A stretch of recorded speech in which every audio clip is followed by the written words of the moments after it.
Assalamualaikum warahmatullahi wabarakatuh. Alhamdulillahi rabbil alamin wal aqibatu lil muttaqin. Asyhadu an la ilaha illallah wahdahu la syarika lah wa asyhadu anna Muhammadan abduhu wa rasuluh. Allahumma salli wa sallim wa barik ala Sayyidina Muhammadin wa ala alihi wa sahbihi ajma'in. Amma ba'd. Faqad qala Allah Ta'ala fil Qur'anil Karim. A'udzu billahi minasy syaithanir rajim. Bismillahirrahmanirrahim.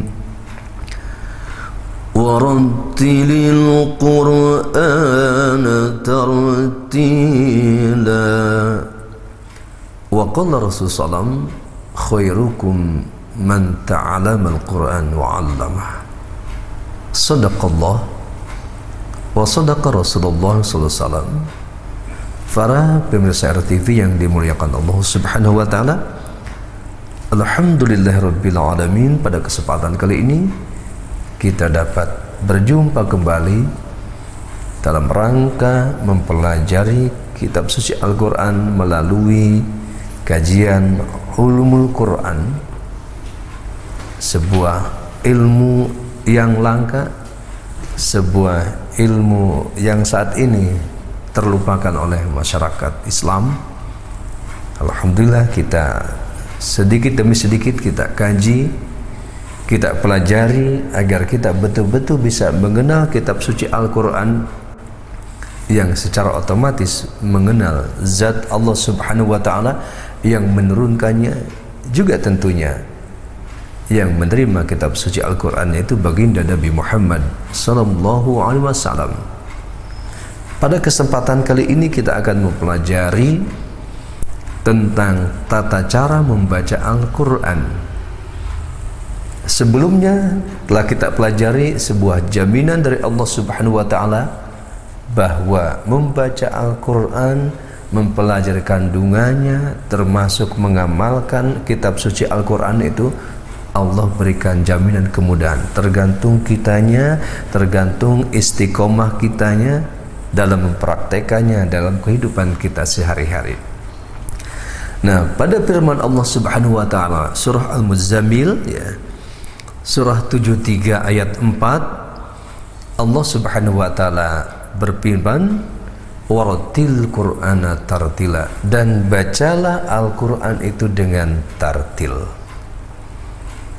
Ini ayat memberikan informasi, yaitu tata cara membaca kitab suci Al-Quran. Tidak asal baca, ya, tetapi ada aturan-aturannya yang harus kita pahami dengan baik, agar kita di dalam membaca Quran mendapatkan banyak manfaat, banyak hikmah. Maka bacalah Al-Quran itu dengan tartil. Banyak dinukil dari berbagai macam kitab, khususnya yang berkaitan dengan kitab qiraat, kitab tajwid, yaitu menukil pendapat Sayyidina Ali Karramallahu wajhah.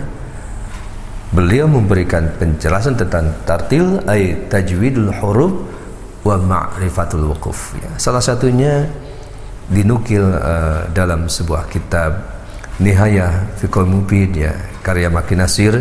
Kemudian juga dalam kitab Ghayatul Murid fi Ilmi Tajwid karya Atiyah Qabil Nasir, juga ditulis dinukil oleh penulis, ya, oleh saya, yaitu pada beberapa buku metode yang dari metode insani, kemudian metode Al-Bayan, dan dalam buku metode As-Surasmaniyah, BBQ Al-Quran bersahabat bersama Al-Quran, yaitu memberikan informasi bahwa yang disebut dengan tartil yaitu tajwidul huruf wa ma'rifatul wuquf. Dan ini yang harus kita pahami betul, yaitu pertama, tajwidul huruf memperbagus bacaan.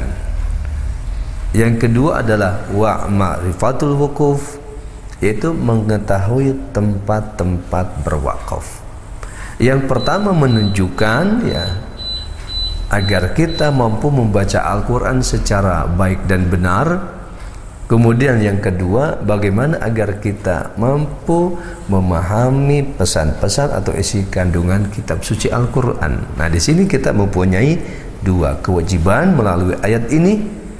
Nah, bagaimana agar kita mampu membaca Al-Quran secara baik dan benar, yaitu tajwidul huruf, ya, memperbagus bacaan. Nah, pertama, bagaimana agar kita bisa mempraktekkan bacaan-bacaan Al-Quran ya, secara baik dan benar? Otomatis untuk mencapai baca Al-Quran secara baik dan benar, nah kita pun diwajibkan untuk mengetahui, memahami kaidah-kaidah ilmu tajwid, yaitu tentang tata cara membaca Al-Quran, khususnya 11 materi utama yang harus kita kuasai, yang harus kita pahami, yang harus kita pelajari, yaitu menyangkut 6 materi bacaan dengung, 5 materi bacaan panjang. Nah, ini untuk mencapai agar kita bisa memperbagus bacaan Al-Quran. Nah, timbul sebuah pertanyaan, mengapa kita bertahun-tahun di dalam mempelajari Al-Quran, bacaannya kok tidak baik-baik, tidak bagus, tidak ada perubahan, bahkan masih banyak salahnya? Nah, prinsip dasarnya yang terjadi itu karena tadi tidak menguasai 11 materi utama. Artinya, pertama, agar kita mampu membaca Al-Quran secara baik dan benar, kita pelajarilah 11 materi utama tersebut. Khususnya tentunya dengan metode As-Surasmaniyah ya. Bisa pemirsa RTV lihat ya, insya Allah di video ya RTV itu sudah cukup lengkap ya. Bahkan ada beberapa puluh episode yang mulai dari untuk pemula ya, untuk yang sudah bisa baca Quran tetapi belum memahami kaidah tajwid, itu sudah tinggal mengaksesnya ya, tinggal.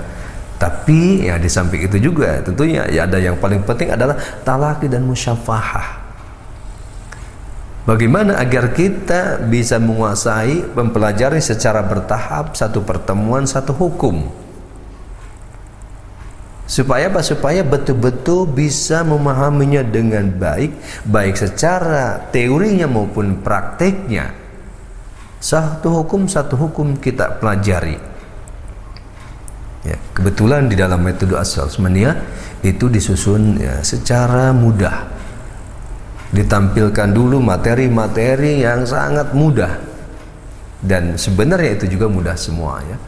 Mulai dari huruf mim nun bertasydid, mim mati bertemu dengan huruf mim, mim mati bertemu dengan huruf ba, nun mati tanwin bertemu dengan huruf ba, nun mati tanwin bertemu dengan huruf mim nun waw ya, dan terakhir yaitu huruf nun mati tanwin bertemu dengan huruf 15, yaitu berkaitan dengan bacaan ikhfa. Nah, ini 6 materi utama bacaan dengung agar kita mampu membaca Al-Quran secara baik dan benar.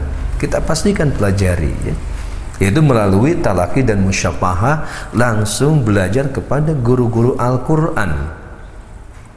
Nah, kemudian masuk ke bacaan panjang ya. Ada bacaan 2 harkat yang disebut dengan matobi'i, ada yang dibaca dengan 4-5 harkat pertama, yaitu hukum mad wajib muttasil.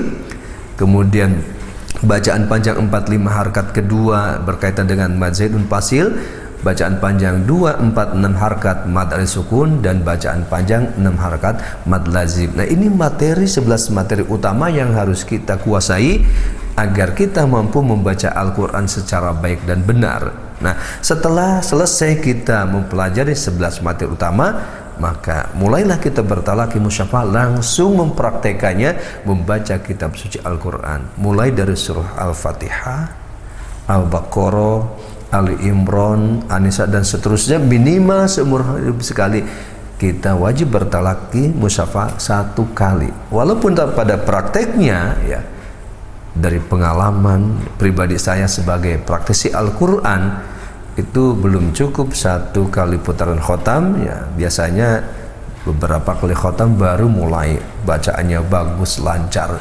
Nah, disebut bacanya bagus lancar itu ketika kita membaca Quran sudah kesalahannya sangat minim, sangat sedikit. Itu berarti kita tuh sudah mempunyai kategori mampu membaca Al-Quran secara baik dan benar. Nah, ini mempunyai keterkaitan dengan periwayatan baca Quran, dengan talaqi musyafahah. Juga periwayatan yang kita baca itu berdasarkan bacaan Al-Quran riwayat Hafs an Asim Thoriq Syatibiyah. Nah, ini yang berkaitan dengan waratil Qur'ana tartila, dan bacalah Al-Quran itu dengan tartil, yaitu tajwidul huruf yang pertama, yang kedua adalah wa marifatul wukuf, yaitu mengetahui tempat-tempat berwakaf. Nah, dengan talaqi musyafahah kita belajar langsung kepada guru-guru Al-Quran, maka disitulah kita diajarkan. Karena tidak semua ayat Al-Quran yang kita baca, ya, termasuk surah Al-Baqarah ayatnya ada yang panjang-panjang, itu tidak semua, setiap ayat itu ada tanda wakafnya. Nah, disitulah kita perlu bimbingan guru Al-Quran, sehingga dalam bahasa yang sederhana itu, nah, ketika kita bertalaqi musyafahah, sediakan Al-Quran yang cukup besar, kemudian pensil, ya, penghapusnya. Untuk apa? Untuk memberikan tanda contreng 1, contreng 2 ketika tidak ada tanda wakaf. Ini berkaitan dengan wakaf dan ibtida. Karena prinsip dasarnya baik wakaf maupun ibtida, wakaf itu berhenti, ya, untuk meneruskan bacaan. Ibtida itu memulai, itu harus tam, harus sempurna, tidak boleh wakaf qabih, wakaf yang jelek, wakaf yang rusak. Juga ibtidanya tidak boleh ibtida yang rusak. Paling minim tentunya wakaf ibtidanya adalah wakaf hasan, termasuk yang dipermasalahan di dalam surah Al-Fatihah. Khususnya, ya, dicetakan misalkan mushaf Indonesia, ayat terakhir itu ada tanda lam alif. Sebenarnya di situ itu lam alif tidak cocok di situ, ya. Tetapi di mushaf Rasim Utsmani itu tidak ada tandanya. Nah, ini tentunya perlu kita pahami juga, hal sepele, ya, dan tidak sepele sebenarnya itu, bahwa ketika napas kita tidak cukup, boleh dibagi 2 napas, ya, yaitu ayat 7-nya, tetapi tetap nilainya itu 1 ayat. Kenapa di situ itu wakafnya adalah wakaf hasan, wakaf yang baik. Nah, ini berkaitan dengan waratil Qur'ana tartila. Nah, terus kita berupaya agar kita mampu membaca Al-Quran secara baik dan benar. Nah, dalam konteks kajian waratil Qur'ana tartila ini adalah menyeluruh. Jadi artinya secara bertahap, ya, bagaimana agar kita ketika membaca Quran itu sampai kepada tartila, bacaannya bagus, ya, panjang pendeknya benar, makhrajnya benar, sifat hurufnya benar, waqaf itinya benar. Juga ternyata kita pun diperintahkan dalam konteks waratil Qur'ana tartila, sedikit banyak kita sudah memahami pesan-pesan yang disampaikan kitab suci Al-Quran. Nah, ini namanya waratil Qur'ana tartila. Dan bacalah Al-Quran itu dengan tartil. Tentunya kita terus bersemangat, ya, khususnya pemirsa RTP, ya, bagaimana agar kita menyisihkan waktu secara khusus, ya, di samping kegiatan kita, aktivitas kita, ya, pekerjaan-pekerjaan kita pun berikan khusus untuk kitab suci Al-Quran. Dan sangat sederhana sebenarnya konsepnya itu. Pertama, ya, konsepnya itu bagaimana agar kita membiasakan diri kita, ya, selepas sholat 5 waktu itu, ya, setelah berzikir, berdoa kepada Allah Subhanahu wa Ta'ala, berikan waktu 10 menit saja, ya, sampai 15 menit untuk membaca Quran dulu sebelum mengerjakan pekerjaan-pekerjaan kita yang lainnya. Berikan porsi 10-15 menit selepas sholat 5 waktu. Mungkin kita dapat membaca 1 lembar Alhamdulillah, dapat membacanya 2 lembar juga alhamdulillah, 3 lembar ya sangat luar biasa tentunya itu. Kalau 2 lembar saja ya kali 5 waktu berarti kita membaca Al-Quran 10 lembar, yang artinya kita setiap hari membaca 1 juz. Ini luar biasa tentunya, dengan bacaan yang lebih baik. Berbeda dengan misalkan yang punya program one day one juz, itu juga bagus, tetapi diborong 1 kali baca 1 juz ya bisa saja, mungkin karena bacaannya terlalu cepat, terburu-buru karena ngejar target 1 juz, bisa saja bacaannya kurang baik dan benar. Yang khawatir dengan bacaan yang tidak benar itu bukan mendapatkan pahala, justru dosa. Kenapa? Karena bacanya terburu-buru. Tetapi kalau kita cicil dengan 1 lembar 2 lembar, itu subhanallah tentunya.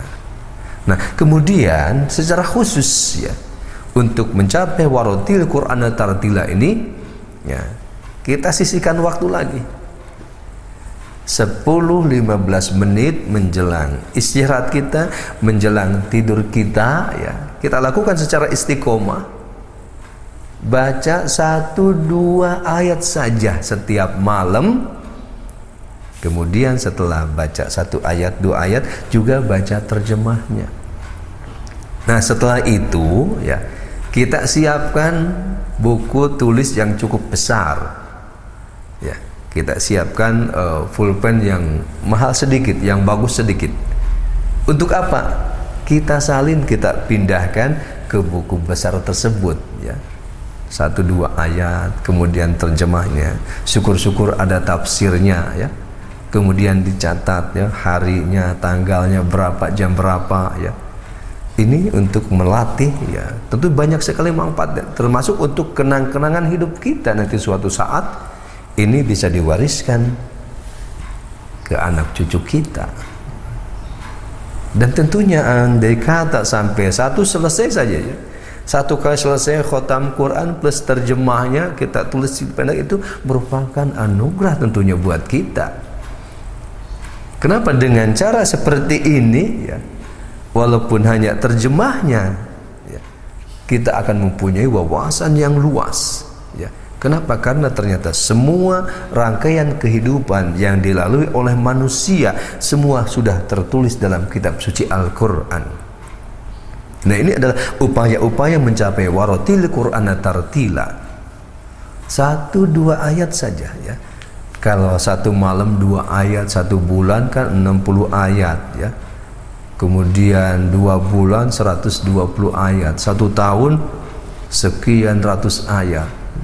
Sampai selesai kitab suci Al-Quran kita baca, kita tulis, kita pindahkan.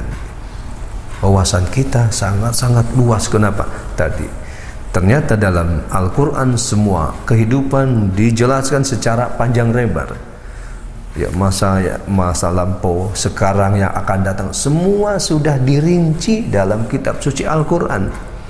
Termasuk nanti penghuni surga itu seperti ini, neraka seperti ini, semua sudah dirinci. Artinya apa? Itu menjadi sebuah nasihat buat kita. Kenapa? Karena sekarang mempunyai kesempatan hidup. Nah bagaimana agar kita mengisi kehidupan, sisa hidup kita yang sebentar ini, yang sebentar ini, untuk kehidupan akhirat yang panjang, yang lama, yang kekal abadi. Nah ini dalam konteks memahami waratil Qur'an tartila. Bacalah Al-Quran itu dengan tartil. Jangan sampai kita cepat puas ya, sudah baca Quran sedikit sudah cepat puas ya.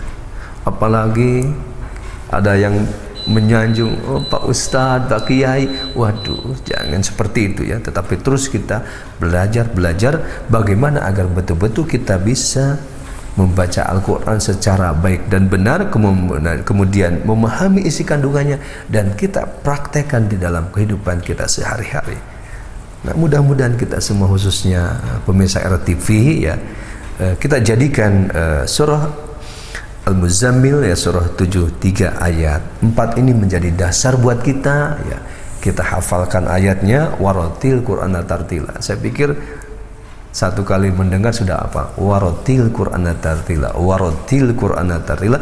Dan baca Al-Quran itu dengan tartil, tajwidul huruf wa ma'rifatul wukuf. Mudah-mudahan kita semua bisa mengamalkan mempraktekkan mengenal Al-Quran di dalam kehidupan, bahwa Al-Quran itu minta dibaca oleh kita dengan bacaan yang tartil. Mudah-mudahan kita semua ya bisa mempraktekkan ayat ini, bisa memahaminya, kemudian kita aplikasikan dalam kehidupan ya. Kita berikan porsi setiap selepas sholat 5 waktu untuk membaca Al-Quran sesuai kemampuan kita. Nah, tatkala kita menjelang tidur, kita pun baca 1-2 ayat Al-Quran berikut terjemahnya, kemudian pindahkan ke buku tulisan kita dengan tulisan yang rapi. Insya Allah itu pun akan menjadi saksi bahwa kita mempunyai hak mendapatkan syafaat kelak di yaumil qiyamah. Mudah-mudahan kita semua diberikan kemudahan untuk mencapai waratil Qur'ana tartila. Terima kasih. Assalamualaikum warahmatullahi wabarakatuh.